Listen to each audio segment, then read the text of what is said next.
अविका के पिताजी ने अविका से कहा, अविका तुम बहुत बड़ी गलती कर रही हो। अब चाह कर भी कोई लड़का तुम्हें नहीं अपनाएगा। अगर तुम मेरी बात नहीं मानोगी और ऐसे अपनी जिद पर अड़ी रहोगी, आरोही की शादी को तुम और भी मुश्किल बना दोगी। अविका के ऊपर उसके पिताजी की बात का कोई असर नहीं हो रहा था। वो बस मुस्कुराकर अपने पिताजी को देखे जा रही थी। अविका को मुस्कुराता देखकर उसके पिताजी का गुस्सा फूट पड़ा। इससे पहले कि वे कुछ बोलते, आरोही रोना शुरू कर दी और रोते हुए बोली, दी मैं करण से शादी करना चाहती हूँ, प्लीज आप मेरी शादी को यूं ही बर्बाद मत करो। आरोही अपनी माँ के कंधे पर सर रखकर रो रही थी। हालांकि ये कहना मुश्किल था कि आरोही के आंसू नकली थे या असली। वो अबिका को देखते हुए आगे बोली, दी प्लीज आप ऐसा मत करो। पापा और माँ जैसा बोल रहे हैं आप वैसा ही करो, नहीं तो मेरी और करण की शादी मुश्किल हो जाएगी। मैं करण के बिना नहीं रह सकती। हम दोनों एक दूसरे से बहुत प्यार करते हैं। आप प्लीज पापा की बात मान लो और सुरेश अंकल से शादी कर लो। अबिका को मन ही मन हंसने का बहुत मन किया जब वो सुनी कि करण भी आरोही से प्यार करता था। हालांकि अबिका को करण के असली इरादों के बारे में पता था, बाकी लोग पूरी तरह से अनजान थे। आरोही के रोने से अबिका जरा भी नहीं पिघली। उसे आरोही पर जरा सी भी दया नहीं आई। तभी अबिका बिस्तर पर से उठी। उसे अभी भी थोड़ी कमजोरी महसूस हो रही थी। वो दरवाजे की तरफ बढ़ी और मुड़कर बोली, मुझे जो बोलना था मैंने बोल दिया है, अब मुझे कुछ नहीं बोलना। और आरोही, मैं कोशिश करूंगी कि तुम्हारी और करण की शादी में कोई प्रॉब्लम ना आए। अब आप लोग जा सकते हैं, मैं कुछ देर आराम करना चाहती हूँ। अविका ने साफ कह दिया था कि वो किसी भी हालत में सुरेश कुमार से शादी नहीं करेगी, और यह भी कि वो अब अपने घर वालों से कुछ भी बात नहीं करना चाहती थी। अविका की सौतेली माँ अविका को ऐसा करते देख बहुत हैरान हो गई। उन्हें यकीन ही नहीं हो रहा था कि अविका ऐसे उनकी बातों को टाल देगी। उनका दिल थोड़ा घबरा गया। उन्होंने अविका की कलाई पकड़ ली और प्यार से बोली, अविका बेटा, क्या तुम मुझे दोषी मानती हो? तुम्हारे साथ जो भी हुआ उसके लिए क्या तुम्हें लगता है कि मैंने तुम्हें जानबूझकर भेजा था डॉक्यूमेंट लाने के लिए? तो तुम्हें जो लगता है तुम समझो, लेकिन अपने पापा से तो ऐसी बात मत करो। मैं जानती हूँ कि गलती मेरी ही है जो मैंने तुम्हें भेजा डॉक्यूमेंट लाने के लिए। मुझे आरोही को जाना चाहिए था। तुम्हें अगर मुझसे नाराजगी है तो बेशक नाराज रहो मुझसे, लेकिन अपने पापा को गलत मत समझो। भले ही तुम्हारे पापा दिखाते नहीं है, लेकिन ये तुम्हारी बहुत परवाह करते हैं बेटा। अगर तुम अभी भी मानती हो कि तुम्हारे साथ जो हुआ उसकी जिम्मेदार मैं हूँ, तो प्लीज बेटा मुझे माफ कर देना। अपनी सौतेली माँ की बात सुनकर अविका हल्की सी हंसी। अविका अपनी सौतेली माँ के नाटक को पूरी तरह से समझ रही थी। अविका ने अपनी कलाई छुड़ाना चाही, लेकिन वो दर्द से थोड़ी करा उठी, क्योंकि उसकी सौतेली माँ ने ऐसी जगह पकड़ रखा था जहाँ पर अविका को चोट लगी हुई थी। लेकिन वो कुछ नहीं बोली। उसे अब किसी पर भरोसा नहीं था। बचपन में जो अविका अपने पापा के प्यार पाने के लिए तरसती थी, अब उसे कोई फर्क नहीं पड़ता था कि उसके पिताजी उसके लिए अच्छा सोच रहे थे या बुरा। भाई अविका के पिताजी ने जब देखा कि अविका के ऊपर किसी भी बातों का कोई असर नहीं हो रहा था, तब उनका गुस्सा फूट पड़ा। वे गुस्से से अविका की तरफ बढ़े और थप्पड़ मारने के लिए अपना हाथ उठाने ही वाले थे कि दरवाजे से किसी की आवाज सुनाई दी। अविका के पिताजी रुक गए। भाई अविका को राहत मिली। दरवाजे के पास विराज खड़ा था। वो अंदर आते हुए बोला, क्या आपने बिना मतलब मेरी वाइफ को मारने की आदत बना ली है? विराज सीधे अभिका के पिताजी की आंखों में देखते हुए बोल रहा था।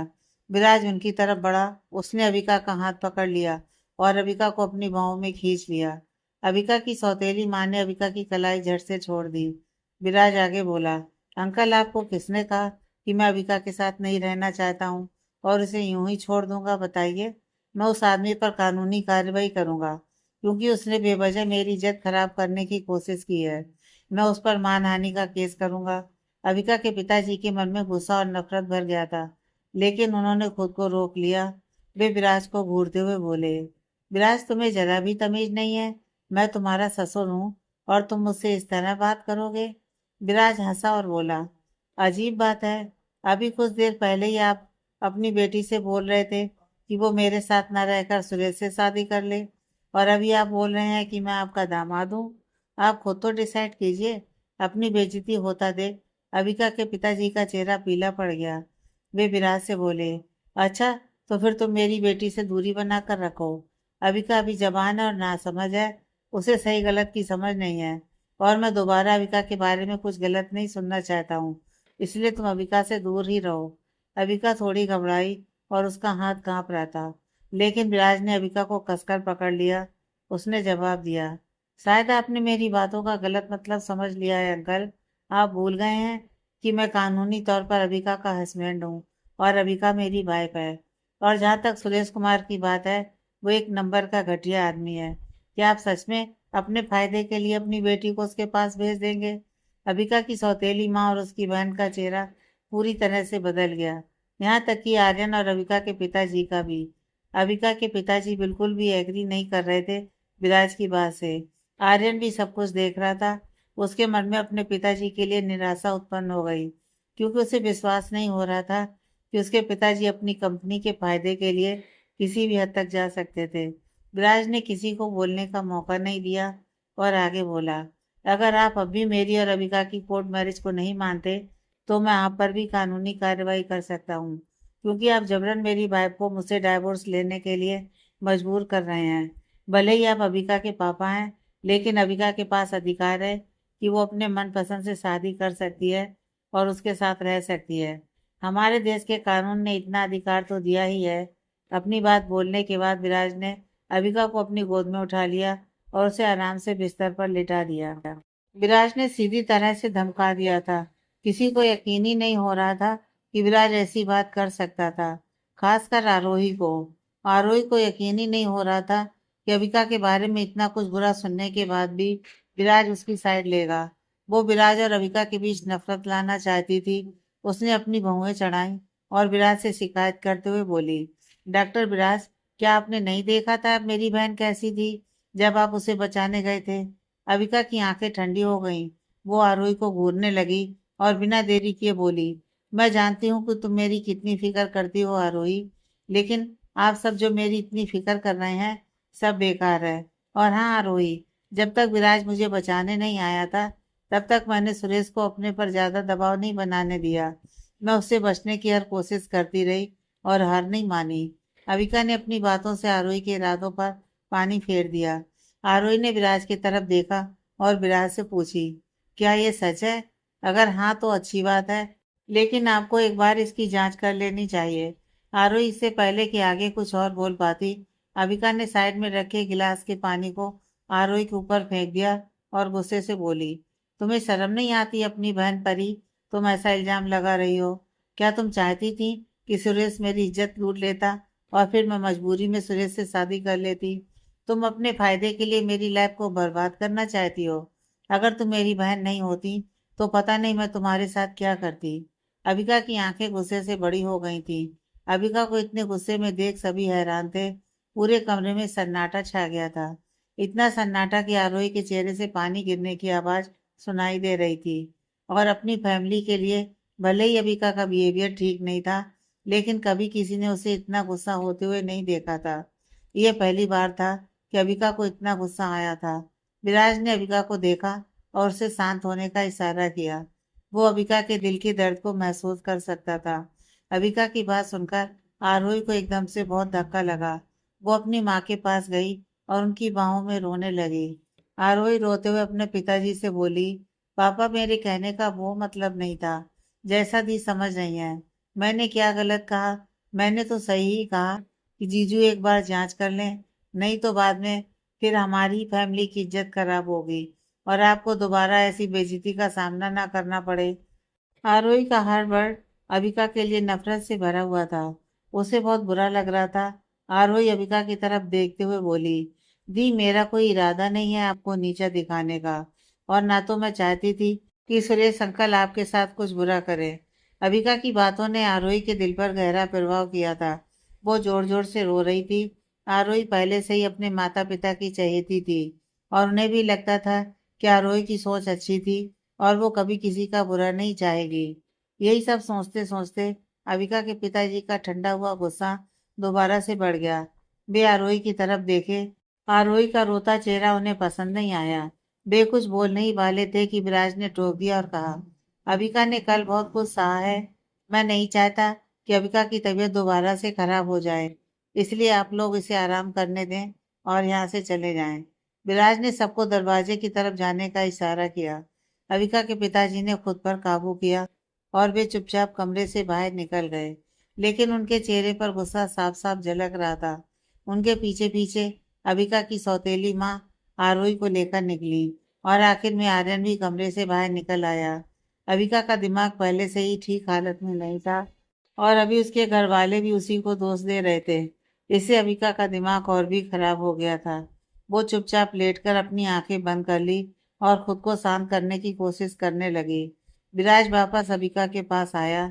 वो अबिका को कुछ बोलने ही वाला था कि उसका फोन बज पड़ा। विराज को ना चाहते हुए भी कॉल रिसीव करना पड़ा। वो कमरे से बाहर चला गया बात करने के लिए। इधर अबिका ने अपनी आंखें खोली। वो चुपचाप दरवाजे के बाहर विराज की आवाज सुनी और राह भरी। अबिका के पास आखिर एकमात्र मौका यही था कि वो विराज का साथ दे और उसके साथ ही रहे, और अगर वो ऐसा नहीं किए तो उसे मजबूरन खुद को कुर्बान करना पड़ेगा अपनी फैमिली बिजनेस के चलते। अबिका को सोची और अपना फोन निकाली। उसने तुरंत एक नंबर डायल किया।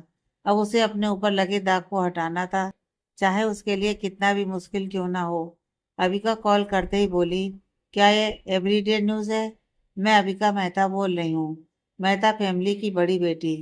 अबिका हमेशा ऐसे ही बोलती थी जब वो कहीं अनजान जगह कॉल करती, और जब भी उसे कोई कॉल करता अबिका हमेशा लोगों से मुस्कुराकर बातें करती थी। इसलिए वो अभी भी मुस्कुराकर बोल रही थी। उसने सिर्फ 3 फोन कॉल किए और इतने कॉल काफी थे पूरे शहर में भूचाल लाने के लिए। थोड़ी देर में विराज बात खत्म करके कमरे के अंदर आया। वो अबिका को देखकर मुस्कुराया। उसके गालों में हल्की सी 2 छोटे छोटे डिंपल उभर आए। वो अबिका के पास बैठ गया और उसके घाव को देखने लगा। विराज ने अबिका से एक सवाल पूछा, अबिका तुम ग्रेजुएट कब हो रही हो? विराज को याद था कि अबिका ने उससे बोला था कि जब तक वो अपनी ग्रेजुएशन पूरी नहीं कर लेती तब तक विराज से दोबारा शादी नहीं करेगी। अबिका हैरानी से विराज की तरफ देखी।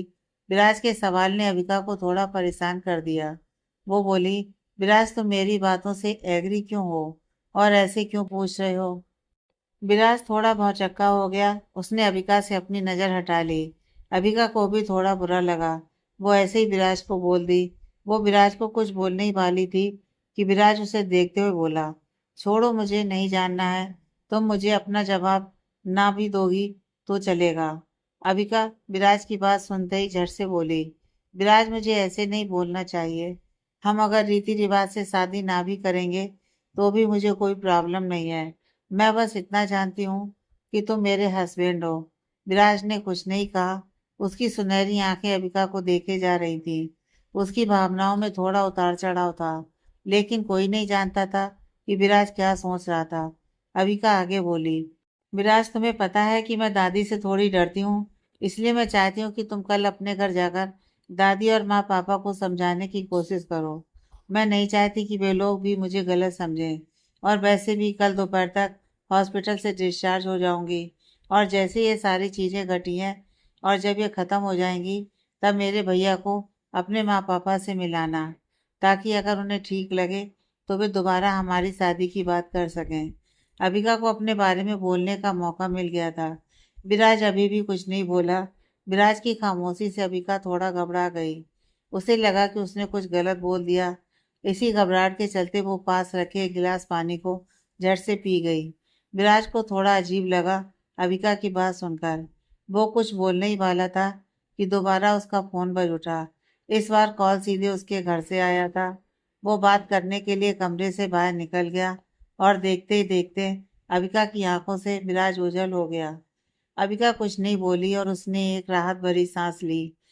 दरअसल जब अबिका विराज को शादी के लिए पूछी थी तब उसने नहीं सोचा था कि उसे इतनी सारी मुसीबतों का सामना करना पड़ेगा। लेकिन जैसे जैसे अबिका विराज के करीब आती गई वैसे वैसे उसे विराज की लाइफ के बारे में जानना और अच्छा लगने लगा। वो विराज से जुड़ी हर चीज जानना चाहती थी और विराज की लाइफ में शामिल होना चाहती थी। अविका के साथ ऐसा पहले कभी भी नहीं हुआ था। यहाँ तक कि जब वो और करण रिलेशनशिप में थे तब भी ऐसा पहली बार था। अविका ने अपनी दाई हाथ को अपने दिल पर रखा। उसकी धड़कनें तेज हो गई थीं और ऐसा विराज के कारण था। जब भी वो विराज के बारे में कुछ भी सोचती थी तब उसकी धड़कनें ऐसे ही तेज हो जाती थी। लेकिन अविका अभी सिर्फ एक ही बात जानना चाहती थी कि क्या विराज को उससे प्यार हो सकता था। इतना कुछ होने के बाद भी अविका की तरफ से तो पूरी तरह से साफ था कि उसे विराज से प्यार हो गया था। और यह भी कह सकते थे कि जब अविका विराज से पहली बार मिली थी तब से ही वो विराज को पसंद करने लगी थी और धीरे धीरे उसे विराज से प्यार हो गया। लेकिन उसे भी ये पता नहीं था कि वो विराज से प्यार करने लगी थी। यह एहसास उसके लिए सबसे अच्छा था, लेकिन साथ में उसके मन में बहुत सी बातों को लेकर डर भी था। उसे पता ही नहीं चला कि कब उसे विराज की आदत लग गई थी। वो अब विराज से दूर होने के बारे में सोच भी नहीं सकती थी। वो बिस्तर पर बैठकर सोचती रही जब तक कि एक नर्स आकर उसे कुछ बोली नहीं। वो नर्स अबिका को दूसरी दवाई देने आई थी। अबिका ने अपनी आंखें खोली और उस नर्स को देखा। वो नर्स अबिका को दवाई देकर चली गई। अबिका अब सोचने लगी थी कि वो अब सब कुछ कैसे ठीक करे। अपनी खराब हुई इज्जत को वो कैसे ठीक करे। भले ही इसके नतीजे कितने भी बुरे क्यों ना हो, अबिका हार नहीं मानना चाहती थी। अगले दिन विराज अपने घर चला गया, जैसा कि अबिका ने उसे कहा था। लेकिन कुछ ही देर बाद विराज को हॉस्पिटल से कॉल आया कि उसे एक सर्जरी करना था और उसे वापस हॉस्पिटल आना होगा। वो वापस हॉस्पिटल आकर सर्जरी करने लगा। जब वो सर्जरी करके बाहर आया तब उसके लिए बहुत चीज़ें बदल गई थी। अबिका सुबह सुबह ही क्योर हॉस्पिटल से बाहर चली गई थी। वो एक वैन में चढ़कर चली गई थी जिसमें पूरे दिल्ली शहर के 3 मशहूर न्यूज़ चैनल के लोग बैठे हुए थे। अबिका ने एक दिन पहले ही एवरीडे न्यूज़ के साथ साथ सिटी न्यूज़ और नेशन न्यूज़ को कॉल की थी। तीनों न्यूज़ चैनल वाले अबिका से बात करने आए थे। वो तीनों न्यूज़ चैनल वालों ने अपने सबसे अच्छे न्यूज़ रिपोर्टर को भेज रखा था। अबिका मेहता, क्या मैं आपसे पूछ सकता हूँ कि आपने ऐसा फैसला क्यों लिया? एवरीडे न्यूज़ के रिपोर्टर ने अबिका से सवाल पूछे। पास बैठे अन्य दो रिपोर्टर भी अबिका को घूर कर देख रहे थे, मानो वो इसी अवसर का इंतजार कर रहे हों कि कब अबिका मेहता को और बेइज्जत किया जाए। क्या परसों जो आपके साथ हुआ उसी वजह से आपने ऐसा फैसला तो नहीं लिया? अबिका किसी भी सवाल का जवाब नहीं दे रही थी। वो चुपचाप बैठी थी। अबिका अभी जो करने जा रही थी उसके पास यही एक रास्ता था, खुद को साबित करने का। ऐसा करना उसके लिए बहुत मुश्किल था। अबिका मेहता, आपको क्या लगता है कि कौन आपको बदनाम करना चाहता है? क्या कोई जानबूझकर आपको बदनाम कर रहा है? रिपोर्टर लगातार सवाल पूछे जा रहे थे। क्या मैं जान सकता हूँ कि लोग जो आपके बारे में कहते हैं कि आप बहुत बिगड़ी हुई लड़की हैं और आपके बहुतों के साथ अफेयर चल रहे हैं, क्या यह बात सच है? अबिका किसी भी रिपोर्टर का जवाब नहीं दी। वो बस चुपचाप बैठकर खिड़की से बाहर देख रही थी। अबिका के चेहरे पर थोड़ी सी उदासी छा गई थी। नेशन न्यूज़ के एक रिपोर्टर ने एक ऐसा सवाल कर दिया जिससे अबिका को गुस्सा आ गया। उसने अबिका से पूछा कि अबिका मेहता, कहीं आपके डॉक्टर हस्बैंड आपको छोड़ना तो नहीं चाहते हैं और आप जानबूझकर ये सब कर रही हैं ताकि आप अपनी झूठी बेगुनाही साबित कर सकें? क्या पता परसों जो आपके साथ हुआ उसमें सच में आपकी ही गलती हो और आप अपनी गलती छुपाना चाहती हो। अबिका उस रिपोर्टर को घूरने लगी, लेकिन वो कुछ नहीं बोली। थोड़ी देर में अबिका एक दूसरे हॉस्पिटल में पहुंच गई। वो उस हॉस्पिटल को जानती थी, लेकिन पहले कभी वहां नहीं गई थी। अबिका जैसे ही वैन से बाहर निकली, लोगों की भीड़ ने उसे घेर लिया। वहां उन तीनों न्यूज चैनल के कुछ और रिपोर्टर पहले से ही मौजूद थे। वे सभी लोग एक ब्रेकिंग न्यूज़ का इंतजार कर रहे थे। अबिका के ऊपर फ्लैश लाइट चमक रही थी। वो थोड़ी देर चुपचाप खड़ी रही। फिर वो धीरे से बोली, आप लोग यहाँ आए, मैं आप सबका धन्यवाद करती हूँ। मैं आपके सभी सवालों का जवाब दूंगी। बस थोड़ी देर और इंतजार करें। मुझे उम्मीद है कि आप लोग थोड़ी देर तो इंतजार कर ही सकते हैं और इस हॉस्पिटल की गरिमा बनाए रखेंगे। हॉस्पिटल में मौजूद कुछ लोग इतनी भीड़ भाड़ से परेशान थे, लेकिन अविका की बात सुनकर उन लोगों ने कुछ भी नहीं कहा। कुछ ही देर में कोई बाहर आया और अविका को हॉस्पिटल के अंदर ले गई। अविका ने गहरी सांस ली और नर्स के पीछे पीछे चलती रही। उसके पीछे अभी भी फ्लैश लाइट चमक रही थी। सभी रिपोर्टर इंतजार करने लगे। अविका को एक कमरे में ले जाया गया, जहां मौजूद एक लेडी डॉक्टर अविका को बहुत मासूमियत से देखने लगी। उनकी आंखों में अविका के लिए सहानुभूति थी। इस हॉस्पिटल के कुछ डिपार्टमेंट को कल तीनों मीडिया आउटलेट्स ने बुक कर रखा था, सिर्फ एक खबर पाने के लिए। लेकिन खबर फिर भी लीक हो गई थी और उस हॉस्पिटल में कुछ और मीडिया वाले मौजूद थे। अबिका चुपचाप साइड में खड़ी हो गई। अबिका जिन 3 न्यूज़ चैनल को कॉल की थी, उनकी 3 महिला रिपोर्टर को वहीं कमरे में रुकने को बोली थी, बिना किसी कैमरे के साथ, ताकि वे अपनी आंखों से देख सकें। उन तीनों महिला रिपोर्टर के पास कुछ भी नहीं था।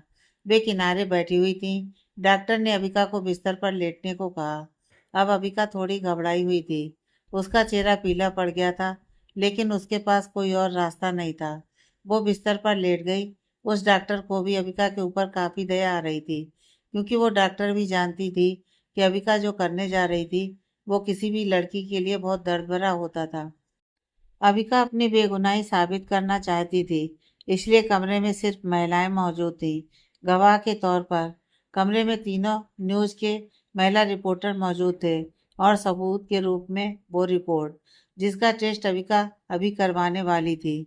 अबिका को अपनी बेइज्जती महसूस हो रही थी, क्योंकि वो कभी नहीं सोची थी कि उसे एक कदम भी उठाना पड़ेगा एक दिन, अपने आप को साबित करने के लिए। 5 साल पहले जब अबिका के ऊपर कीचड़ उछाले जा रहे थे कि अबिका अच्छी लड़की नहीं थी, बहुत लोगों के साथ उसके संबंध की खबरें फैलना शुरू हुई थी, तब अबिका को बेइज्जती और घबराहट महसूस नहीं हुई थी, क्योंकि वो जानती थी ये सभी बातें झूठी थी और उसके किसी के साथ कोई भी गलत संबंध नहीं थे। लेकिन वही बात 5 साल बाद बहुत बढ़ चुकी थी, और अब उसके साथ साथ विराज की फैमिली भी बदनाम होने लगी थी। और जब कल विराज ने अबिका को अपनी गोद में उठाया और उसे हॉस्पिटल के बिस्तर पर लिटाया था, और अबिका के लिए उसके पिताजी से बहस कर गया, ये बातें अबिका को बहुत बुरी लगी।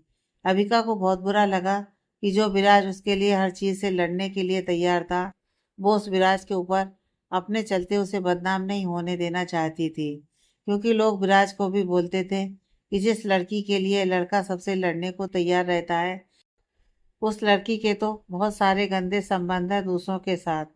बस यही सोचकर अबिका अपने ऊपर टेस्ट करवा रही थी कि अभी भी कुंवारी थी, और उसके किसी के साथ कोई गलत संबंध नहीं थे, और वो अभी भी एक अच्छी लड़की थी।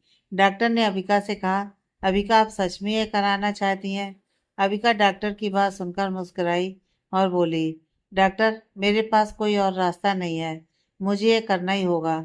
अगर छोटी मोटी बात होती तो मैं ऐसा कुछ नहीं करती, लेकिन यह बात बहुत बड़ी है, मुझे ये करना ही होगा। आप अपना काम शुरू करें।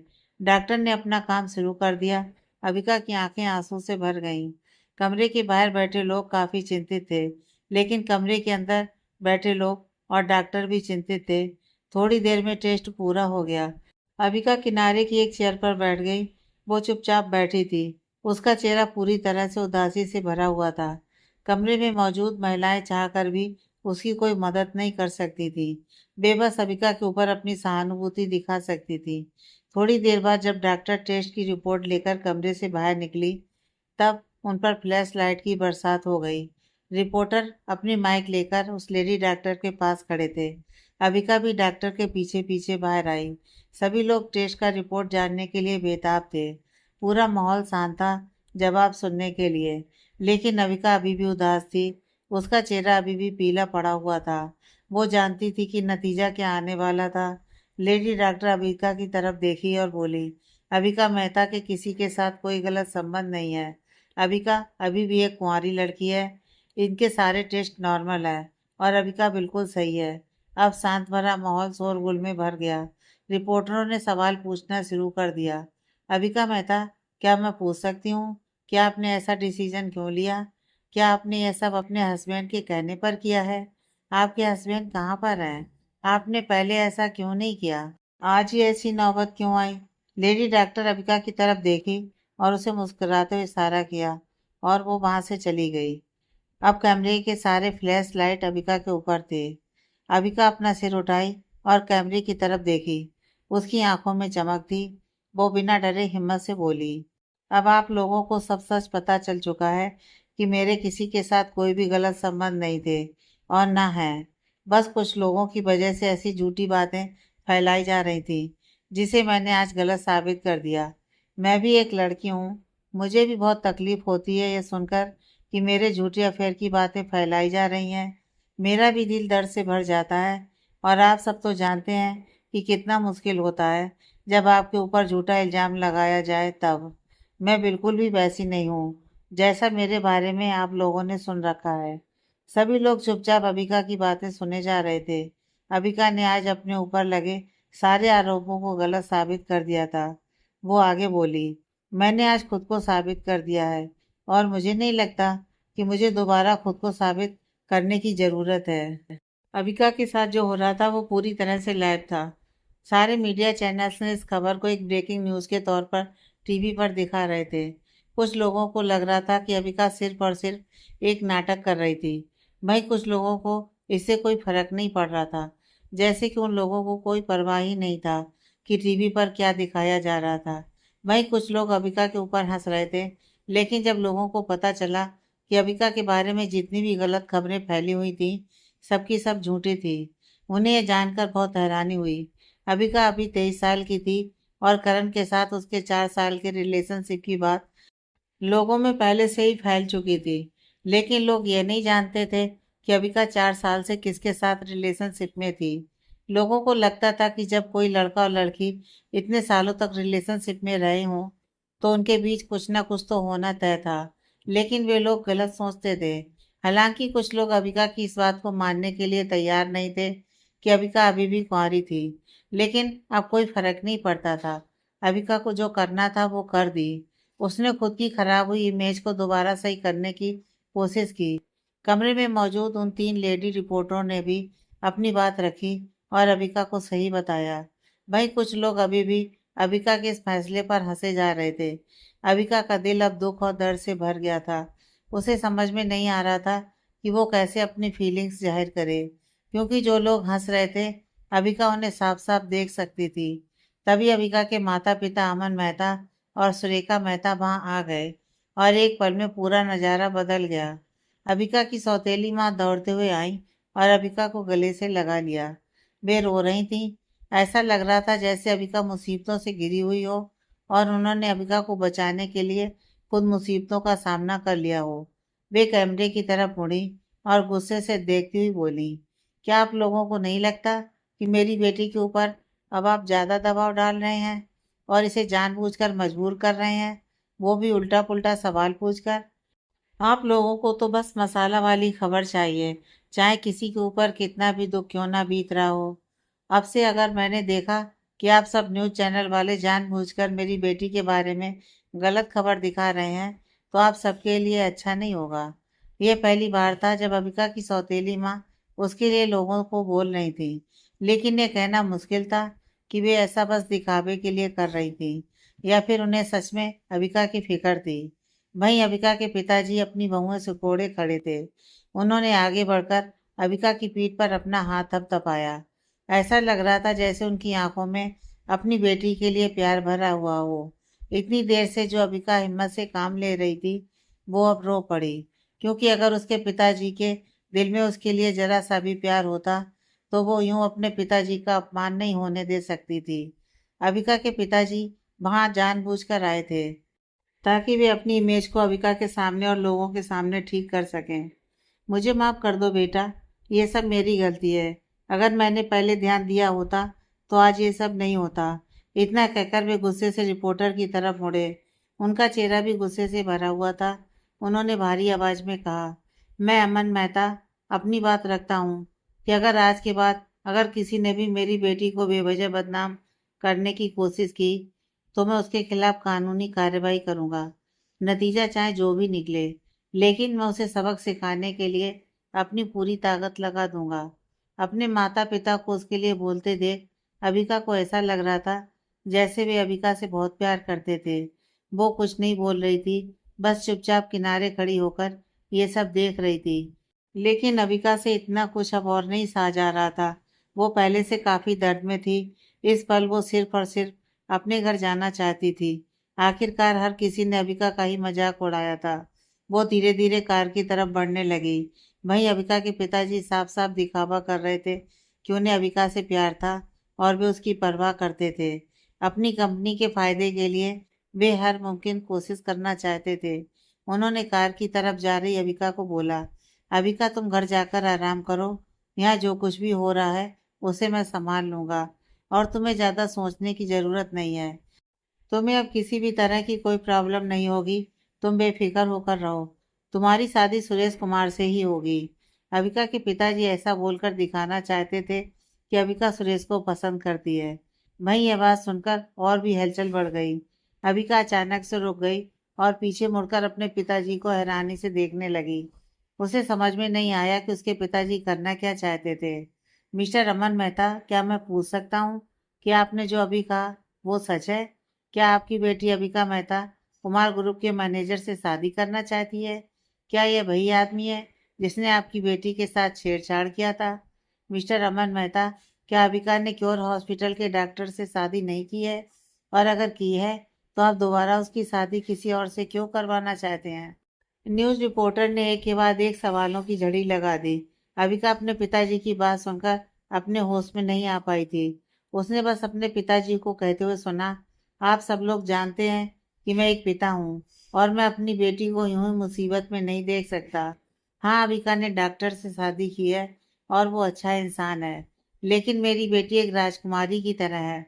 उसे बचपन से मैंने किसी भी चीज़ की कमी महसूस नहीं होने दी है और ना ही मैं आगे फ्यूचर में उसके साथ ऐसा होने दूंगा। वो डॉक्टर मेरी बेटी को राजकुमारी की तरह नहीं रख पाएगा। कुछ ही सालों में मेरी बेटी की लाइफ बर्बाद हो जाएगी और मैं ऐसा बिल्कुल भी नहीं चाहता हूँ। और इसलिए उसकी शादी कुमार ग्रुप के मैनेजर सुरेश कुमार से होगी।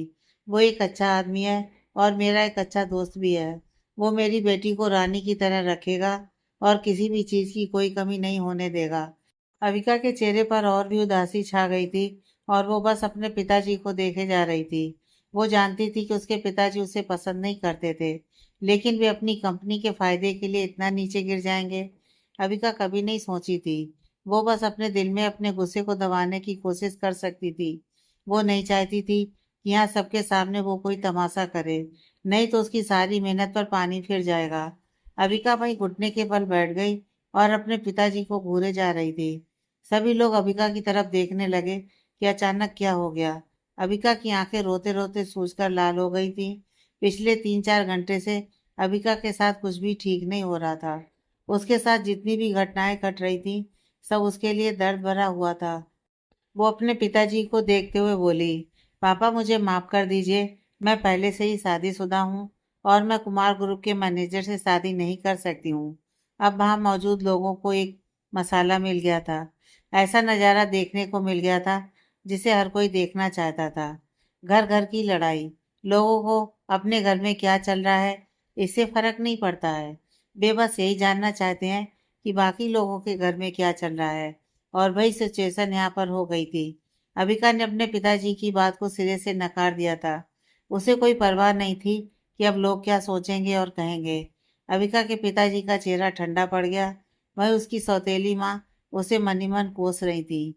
वहां मौजूद रिपोर्टर ने इस मौके का फायदा उठाते हुए अबिका से सवाल पूछना शुरू कर दिया। अबिका मेहता, आपकी इस बात का क्या मतलब है? क्या यह बात सच है कि आपने एक डॉक्टर से शादी की है, बिल्कुल वैसे ही जैसा कि आपके पिताजी ने कहा? क्या आप यहाँ सही साबित करने के लिए आई थी? क्या आपके और आपकी फैमिली के बीच सब कुछ ठीक है? अविका मेहता, आपने अपने पिताजी की बात को पूरी तरह से टाल दिया है। आपने ऐसा क्यों किया है? क्या अब आप अपनी फैमिली के खिलाफ जाएंगी? अविका की आंखों से आंसू रुकने का नाम नहीं ले रहे थे। अविका खुद को कोस रही थी कि वो एक ऐसे व्यक्ति की बेटी थी जिन्हें अपनी कंपनी के अलावा किसी और चीज की परवाह नहीं थी। अविका का दिल अपने पिताजी के लिए शिकायतों से भर गया। उसकी जिंदगी मेहता फैमिली में बद से बदतर हो गई थी। अविका के पिताजी अविका का जिद जानते थे, इसलिए उन्होंने सबके सामने अविका को मैनेजर सुरेश से शादी करने के लिए मनाना चाहते थे।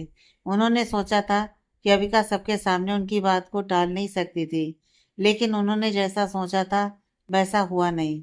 अविका ने अपने पिताजी को बोलने का मौका नहीं दिया और आगे रोते हुए उनकी तरफ देखते हुए बोली, पापा मैं यहाँ अपनी बेगुनाही साबित करने आई थी। मेरे ऊपर जो 5 साल से दाग लगे हुए थे उन्हें मिटाने आई थी और मैंने अपने ऊपर लगे सभी दागों को हटा दिया है। और जहाँ तक रही मेरी शादी करने की बात, तो आप भी जानते हैं कि मेरी शादी हो चुकी है और मेरे पास मेरा मैरिज सर्टिफिकेट है जिसे आपने भी देखा है। भले ही मैंने आपकी मंजूरी ना ली हो, लेकिन मैंने कानूनी तौर पर शादी की है और कोई मेरी शादी को झुटला नहीं सकता है। अबिका बहुत ही नरम होकर बोल रही थी। वो नहीं चाहती थी कि वो सरेआम अपने पिताजी की बेइज्जती करे, चाहे उसके पिताजी कितने भी बुरे क्यों ना थे। इसलिए अबिका बहुत मायूसी से बोली। अब लोगों के बीच और हंगामा मच गया था। लोग अब दो गुटों में बंट गए थे। एक का कहना था कि अबिका सही थी, उसे अपने लाइफ पार्टनर चुनने का हक था और उसने इस देश के कानून के तहत शादी की थी, जो कहीं से भी गलत नहीं था। वहीं दूसरे लोग अबिका के पिताजी को सही समझ रहे थे। उनके हिसाब से अबिका के पिताजी अबिका की भलाई के लिए इतना कुछ कर रहे थे और अबिका उनके खिलाफ हो गई थी। यह बिल्कुल भी अच्छा नहीं था। अबिका आगे बोली, पापा, मैंने भले ही आपकी मर्जी से शादी ना की हो, लेकिन मैंने जिससे शादी की है वो बहुत अच्छा है और मैं उसके साथ खुश हूँ। मैं उम्मीद करती हूँ कि आप मेरी फीलिंग्स को समझेंगे और मुझे माफ कर देंगे। अब अधिकतर लोग अबिका की तरफ हो चुके थे और उसका सपोर्ट करने लगे थे। लोगों ने अबिका के पिताजी को बोलना शुरू कर दिया कि वे अपनी बेटी की खुशी नहीं चाहते हैं और सिर्फ अपनी भलाई देखते हैं। मजबूरन अबिका के पिताजी को लोगों की बातों से सहमत होना पड़ा और अबिका को शादीशुदा मानना ही पड़ गया। कुछ लोगों ने अबिका को पकड़कर जमीन पर से उठाया। अबिका को बहुत अच्छा लग रहा था कि लोग उसके सपोर्ट में खड़े थे। उसकी आंखों में अब खुशी के आंसू थे। इस बार फिर से न्यूज रिपोर्टरों ने टॉपिक को चेंज कर दिया और अपने अपने सवाल पूछना शुरू कर दिए। अबिका मेहता, क्या आपने जिस डॉक्टर से शादी की है उसे आप पहले से ही जानती थी? अबिका, क्या आपने एक मामूली डॉक्टर से शादी की है? क्या वो आपके लायक है? सभी रिपोर्टरों की नज़र अबिका के ऊपर थी। अबिका ने अभी तक विराज का एक बार भी नाम नहीं लिया था। विराज सिंपल लाइफ जीना चाहता था, इसलिए वो अपनी असली पहचान छुपाता था कि वो मशहूर अरोड़ा फैमिली का छोटा बेटा था। बहुत कम ही लोग थे जिन्हें विराज की असली पहचान पता थी और ऐसे में अबिका विराज की असली पहचान यूं ही उसकी मर्जी के बिना किसी को नहीं बता सकती थी। अगर वो ऐसा कर देगी तो उसके और विराज के बीच रिश्ते खराब हो सकते थे और अबिका बिल्कुल भी ऐसा नहीं चाहती थी। अबिका को हमेशा लगता था कि जिंदगी जीना बहुत आसान था, लेकिन वो कभी नहीं सोची थी कि उसकी लाइफ उसे ऐसी स्थिति में भी ले आएगा जहां उसकी फैमिली के बजाय बाहरी लोग उसके साथ खड़े थे। अबिका को अब यकीन था कि विराज और उसकी शादी दोबारा से रीति रिवाज के साथ हो सकती थी और इससे अबिका बहुत खुश थी। वहीं दूसरी तरफ विराज जब सर्जरी करके बाहर आया तब वो काफी थक चुका था। उसे कोई खबर नहीं थी कि अबिका काफी देर से न्यूज चैनल पर लाइव थी। वो लिफ्ट से चला गया और जल्दी लिफ्ट लोगों से भर गया। लोगों ने आपस में बात करना शुरू कर दिया। आप सबने देखा कि नहीं, आज के न्यूज पर विराज की वाइफ छाई हुई है। वो मेहता फैमिली की सबसे बड़ी बेटी है। ये बहुत ही हैरानी की बात है कि हमने ये बात पता ही नहीं की। उसने अपने ऊपर लगे सभी आरोपों को गलत साबित कर दिया है। उसने सही में बहुत ही हिम्मत भरा काम किया है। खूबसूरत के साथ साथ वो बहुत हिम्मत वाली है। डॉक्टर विराज, आपको सही में बहुत ही अच्छी वाइफ मिली है। आप बहुत किस्मत वाले हैं। विराज ने लोगों की बातें सुन ली। उसका चेहरा और भी ज्यादा परेशानी से भर गया। उसे पता ही नहीं था कि अबिका ने क्या कर दिया था। विराज लिफ्ट से निकलकर अपने ऑफिस की तरफ जाने लगा। लोग उसे देखे जा रहे थे। विराज ने सबको इग्नोर किया और अपने ऑफिस की तरफ बढ़ता गया। वो अपने दिल से एक ही सवाल करे जा रहा था कि अबिका, तुमने क्या किया? विराज अपने ऑफिस में आकर टीवी में अबिका को देखने लगा। वो अबिका को रोते हुए देख रहा था। उसने जल्दी से अपना फोन निकाला और अबिका को कॉल करना चाहा, लेकिन उसकी नज़र अबिका पर से हट ही नहीं रही थी, जो टीवी पर रोई जा रही थी। विराज ने एक गहरी सांस ली और जैसे ही वो अबिका को कॉल करने वाला था कि उसे उसके घर से कॉल आ गया। विराज को कहा गया कि वो कल अबिका को लेकर आए। अबिका जैसा विराज की दादी को बोली थी कि वो अपने ऊपर लगे सभी दागों को हटा लेगी और उसने ऐसा किया भी। लेकिन जाहिर था कि आगे क्या होने वाला था किसी को नहीं पता था। अबिका को आज का दिन हमेशा याद रहेगा कि कैसे उसे मुश्किल फैसले लेने पड़े और साथ में उसे लोगों का सपोर्ट भी मिला। अबिका शाम को घर आकर गहरी नींद में सो गई। उसने अपने कमरे का दरवाजा अंदर से बंद कर लिया था। हालांकि उसके फैमिली में से कोई भी उसे डिस्टर्ब नहीं करने आया। जब अबिका की नींद खुली तब रात के 10 बज चुके थे। वो धीरे से अपना फ़ोन चेक की, लेकिन उसकी फ्रेंड नेहा के अलावा किसी ने भी उसे कॉल या मैसेज नहीं किया था। अभी इस समय अविका को खुद नहीं पता था कि उसका दिल आखिर क्या सोच रहा था। वो बिस्तर से उठी और खिड़की के पास जाकर खड़ी हो गई। गर्मी के मौसम में रात को चलने वाली ठंडी हवा अविका के शरीर को स्पर्श कर रही थी, जिससे अविका का मन बेहतर महसूस करने लगा था। उसने थोड़ी सी अंगड़ाई ली और अपने हाथ पैरों को थोड़ा स्ट्रेच किया। वो पूरी तरह से नींद से जाग उठी थी। खिड़की के बाहर खुले आसमान के नज़ारे अविका की आंखों में चमक भर रहे थे। तभी अचानक अविका का फोन बजा। उसका फोन बिस्तर पर पड़ा हुआ था। अविका ने शुरू में कॉल न रिसीव करने का मन बनाया, लेकिन जैसे ही फोन बजना बंद होने वाला था, अविका ने कॉल को रिसीव कर लिया। उसकी आंखों में एक चमक सी आ गई। वो बिस्तर को अपने बाएं हाथ से कसकर पकड़ ली और बहुत ही प्यार से और धीरे से बोली, हाय विराज। 2 सेकंड तक अविका को कोई जवाब नहीं मिला, लेकिन फिर विराज ने कहा, मैं तुम्हारे घर के बाहर खड़ा हूँ, तुम थोड़ी देर के लिए बाहर आ जाओ। अविका सुन पड़ गई। इससे पहले कि वो कुछ बोलती, विराज ने कॉल काट दिया। अविका थोड़ी घबरा गई। अब उसके मन में कई बातें घूमने लगी कि जो आज उसने किया था, क्या विराज उससे नाराज था? विराज घर के बाहर क्यों खड़ा है? वो अंदर क्यों नहीं आया? क्या विराज फिर से उससे नाराज हो गया था? अविका ज्यादा सोची नहीं और झट से घर के बाहर आ गई। बाहर आते ही वो देखी कि स्ट्रीट लैंप के नीचे विराज की कार खड़ी थी और विराज किसी फिल्मी हीरो की तरह पोज दिए कार के दरवाजे से चिपक कर खड़ा हुआ था। स्ट्रीट लैंप की हल्की लाइट विराज के ऊपर पड़ रही थी, जिससे विराज की बॉडी और उसने जो ड्रेसिंग कपड़े पहने हुए थे, उसमें वो और भी ज्यादा अट्रैक्टिव और हैंडसम लग रहा था। विराज को ऐसे देख अविका का दिल तेजी से धड़कने लगा। वो धीरे धीरे विराज की तरफ बढ़ने लगी। उसे ऐसा लगने लगा कि मानो वो किसी दुनिया में जा रही थी। अविका की घबराहट और उसकी दिल की धड़कनें तेज होते गईं, लेकिन जब तक वो एक गहरी सांस लेती, तब तक वो विराज के पास पहुंच गई थी। अविका अपने इमोशन को कंट्रोल करके रखे हुई थी। विराज ने पहले ही अविका को अपनी तरफ आते हुए देख लिया था। जब विराज ने करीब से अविका को देखा, तब अविका बहुत ही मासूम और क्यूट लग रही थी। अविका का बिना मेकअप किया हुआ चेहरा और भी ज्यादा खूबसूरत दिख रहा था। विराज काफी देर तक यूं ही अविका को देखता रह गया, लेकिन अविका अभी भी घबराई हुई थी। उसे नहीं पता था कि विराज उससे क्या कहने वाला था। थोड़ी देर बाद अविका विराज को मुस्कुराते हुए बोली, विराज तुम्हें भूख लगी है? क्या तुम मेरे हाथ के बने हुए पकौड़े खाना चाहोगे? अविका ने यह मजाक में कहा। वो विराज का ध्यान अपनी तरफ खींचना चाहती थी। वो नहीं चाहती थी कि विराज आज की बात को लेकर कुछ कहे। विराज उसे देखकर मुस्कुराया। विराज को ऐसे मुस्कुराते देख अविका की घबराहट दूर हो गई। अब उसे लगने लगा कि विराज उससे कुछ भी ऐसा सवाल नहीं करेगा जिससे दोनों को प्रॉब्लम हो। विराज मुस्कुराते हुए और थोड़ी हैरानी से पूछा, वाह, तुम्हें पकौड़ियाँ भी बनानी आती हैं? अविका अपनी बहुएं चढ़ाई और हैरानी से बोली, और नहीं तो क्या। मैं 2 दिन पहले तुम्हारे हॉस्पिटल गई थी, रात को तुम्हारे लिए पकौड़ियाँ बनाकर, वो भी अपने हाथों से। क्या तुमने नहीं खाई? क्या उस रात को वो पकौड़ियाँ और पूड़ियाँ तुमने मेरे टेबल पर रखे थे? इस बार विराज और हैरानी से बोला। दोनों इस पर हैरान थे।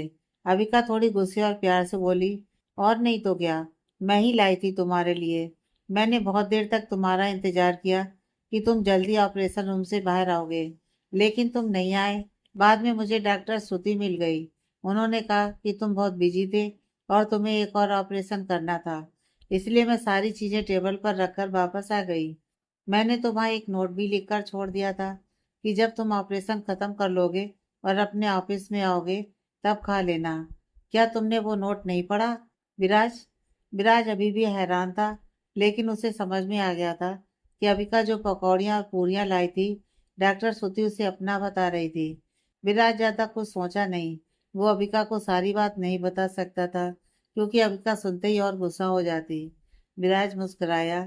अविका विराज की तरफ थोड़ा नजदीक हो गई और बोली, तुम्हें क्या लगता है, मेरे अलावा कौन तुम्हारे लिए ऐसा करेगी, वो भी आधी रात को? अविका अपनी बड़ी आंखों से विराज को घूरने लगी।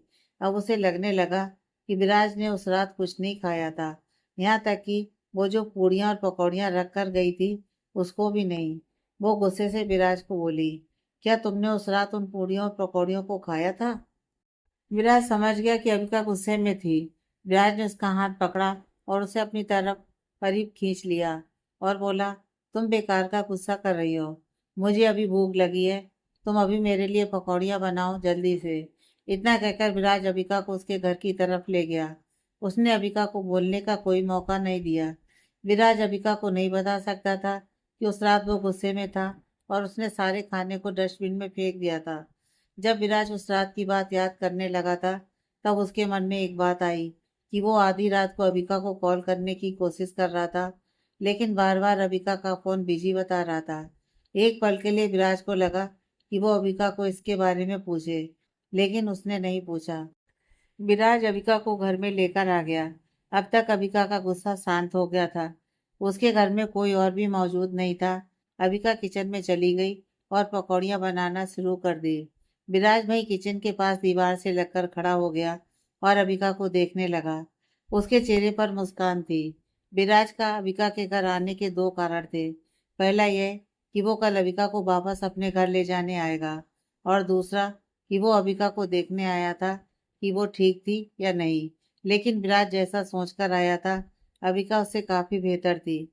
उसने नहीं सोचा था कि उस रात जो गलतफहमी उसके मन में थी, वो खत्म हो जाएगी। विराज के सामने डॉक्टर श्रुति का झूठ पकड़ गया था। उसने अभी उन बातों पर ज्यादा ध्यान नहीं दिया। विराज मुस्कुराते हुए बोला, अगली बार जब तुम कभी हॉस्पिटल आना, तो बिना मुझसे मिले मत जाना। चाहे मैं कितना भी बिजी क्यों ना रहूं, मैं फिर भी तुमसे मिल लूंगा। विराज अबिका को पकौड़ियाँ तलते हुए देख रहा था। अबिका बोली, तुमसे मिलकर? हाँ हाँ, उस रात में 4-5 घंटे तुम्हारा इंतजार की, और मैं उस रात तुमसे मिलने का इंतजार ही करती तो शायद सुबह हो चुकी होती। हाँ, तो क्या प्रॉब्लम है इसमें? तुम इतना इंतजार तो कर ही सकती थी। विराज हंसते हुए बोला। अबिका तीखी नजरों से विराज की तरफ देखी।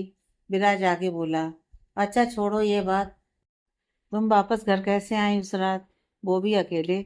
अबिका पकौड़ियाँ तलते हुए बोली, मैंने हॉस्पिटल के बाहर से एक टैक्सी ले ली, लेकिन मुझे डर लग रहा था, इसलिए मैं भैया को कॉल करके बुला ली, और भैया ने मुझे आधे रास्ते में पिक कर लिया था। अबिका ने अब तक पकौड़ियाँ बना ली और उसे प्लेट में रखने लगी। वो आगे विराज से बोली, तुम्हें मालूम है, उस रात को मुझे कोई भी आदमी सड़क पर नहीं दिख रहा था, और हाल ही में रात को किडनैपिंग की घटनाएं बढ़ गई थी, इसलिए मैं भैया को झट से बुला ली थी। विराज की सुनहरी आंखें थोड़ी सिकुड़ गईं। उसने पानी का गिलास उठाया और पानी पीने लगा। अब विराज को पता चल गया कि अबिका का कॉल उस रात देर तक बिजी क्यों आ रहा था। अबिका अपने भैया से बातें कर रही थी। अबिका पकौड़ियों को डाइनिंग टेबल पर ले आई। विराज भी अबिका के पीछे पीछे डाइनिंग टेबल तक आ गया और बैठ गया। अबिका सारी चीजें करने में इतनी बिजी थी कि वो विराज को देख भी नहीं रही थी। विराज ने अबिका की हथेली पकड़ ली। अबिका अचानक रुक गई। अबिका मुड़कर बोली, विराज तुम बैठ नहीं सकते हो? देख नहीं रहे हो कि मैं कितनी बिजी हूँ? विराज ने अबिका की कलाई छोड़ दी। वो कुछ नहीं बोला। अबिका दोबारा किचन में गई और वहां से हरी चटनी लेकर आई और डाइनिंग टेबल पर रख दी। गर्मा गर्म पकौड़ियों की खुशबू फैल रही थी। विराज खुद को रोक न सका और पकौड़ियाँ खाने लगा। एक बाइट लेते उसे इतना स्वादिष्ट लगा कि वो कहीं खो सा गया। विराज खाते हुए बोला, वाह अबिका, तुम तो सच में बहुत ही अच्छा बनाती हो। अबिका भी विराज के सामने बैठी थी। विराज से तारीफ सुनकर अबिका मुस्कुराती हुई और बोली, मैं तो पहले ही बोली थी कि मैं अच्छी पकौड़ियाँ बनाती हूँ। विराज आराम से पकौड़ियों का मजा लेते हुए खा रहा था और अबिका उसे निहार रही थी। हरी चटनी के साथ पकौड़ियों का स्वाद और भी बढ़ गया था। विराज ने जल्दी ही सारी पकौड़ियाँ खाकर खत्म कर दी। उसका मूड पूरी तरह से ठीक हो गया था और उसका मन पकौड़ियों के स्वाद से भर गया था। इससे पहले कि दोनों आपस में दोबारा कुछ बात कर पाते, अबिका के माता पिता वापस आ गए। अबिका उन्हें अचानक देखकर थोड़ा डर गई और उठकर खड़ी हो गई। उसके सामने उसके माता पिता और उसकी बहन आरोही थे, लेकिन उसके भैया उन लोगों के साथ नहीं थे। खड़े होते ही अबिका बोली, माँ पापा। विराज अभी भी उन पकौड़ियों के स्वाद में खोया हुआ था। अबिका के पिताजी अबिका को देखकर गुस्सा हो गए। आज जब रिपोर्टर से बातचीत करने के बाद अबिका के पिताजी तुरंत सुरेश कुमार के घर चले गए थे। अबिका की सौतेली माँ भी उनके साथ गई हुई थी। सुरेश कुमार की हालत अभी भी अच्छी नहीं थी। विराज ने उसे बहुत बुरी तरह से मारा था और उसके प्राइवेट पार्ट को काफी नुकसान पहुंचा था। सुरेश कुमार इतने गुस्से में था कि वो अबिका और विराज को जान से मारना चाहता था, और साथ ही साथ अबिका की वजह से उसकी कंपनी को बहुत बड़ा नुकसान झेलना पड़ा था। सुरेश कुमार ने सारे प्रोजेक्ट कैंसिल कर दिए थे, जिससे बहुत भारी नुकसान हुआ था। और इसी वजह से अबिका के पिताजी और उसकी सौतेली माँ उससे और भी नफरत करने लगे थे। विराज अभी भी अपनी उंगलियां चाट रहा था। विराज को वहां बैठकर खाते देख अबिका की सौतेली माँ और भी ज्यादा गुस्सा हो गई। वे गुस्से से अबिका को बोली, अबिका, तुम इतनी रात को अपने हस्बैंड को यहाँ खाना खाने के लिए बुलाई हो? अबिका कोई जवाब नहीं दी। उसे लगा ही नहीं कि उसने कुछ गलत किया था। लेकिन यह बात भी सच थी कि सिर्फ अबिका की वजह से ही उसकी फैमिली की कंपनी को भारी नुकसान हुआ था। अबिका की सौतेली माँ को विराज के ऊपर बहुत गुस्सा आ रहा था, लेकिन उन्होंने विराज से कुछ नहीं कहा। आखिर में विराज चेयर पर से खड़ा हुआ और रुमाल से अपना मुंह पोंछते हुए अबिका के पास आकर खड़ा हो गया। विराज बहुत ही शांत था और आराम से खड़ा हुआ था। विराज बहुत आराम से बोला, लगता है कि आप लोग भूल गए कि आज अबिका क्या बोली थी पूरे मीडिया के सामने। विराज अबिका के कंधे पर अपना हाथ रखा और आगे बोला, अगर आप भूल गए हैं तो बार बार आप लोगों को कोई नहीं बताने वाला है एक ही बात को। और फिर भी आप लोग नहीं मानेंगे तो आप लोग बहुत पछताएंगे। और अरोड़ा फैमिली की ताकत को आप सबको मैं बता दूंगा। जैसे ही विराज ने यह बात कही, सामने खड़े तीनों लोग हैरान हो गए, खासकर विराज की इस बात से कि अरोड़ा फैमिली की ताकत से। अरोड़ा फैमिली का नाम सुनते ही अबिका की सौतेली माँ सुरेखा मेहता और अबिका की बहन आरोही दोनों थोड़ा कांप उठे। तीनों के चेहरे के हाव भाव बदल चुके थे। अबिका के पिताजी विराज को और भी हैरानी से देखने लगे और देखते ही रहे। उनके मन में सवाल पैदा हो गए, विराज और अरोड़ा फैमिली के बीच क्या रिश्ता है? अरोड़ा फैमिली फेमस तो थी, लेकिन वे कभी भी अपनी निजी जिंदगी के बारे में कहीं कोई बात नहीं करते थे। और बहुत से लोगों ने विराज और विराज की बहन के बारे में सुना ही नहीं था। और जो लोग जानते भी थे तो उन्हें ये पता नहीं था कि उनका नाम क्या था और दिखने में कैसे थे। और उन्हीं लोगों में से अबिका की फैमिली एक थी, जिन्हें विराज की फैमिली के बारे में ज़्यादा कुछ नहीं पता था।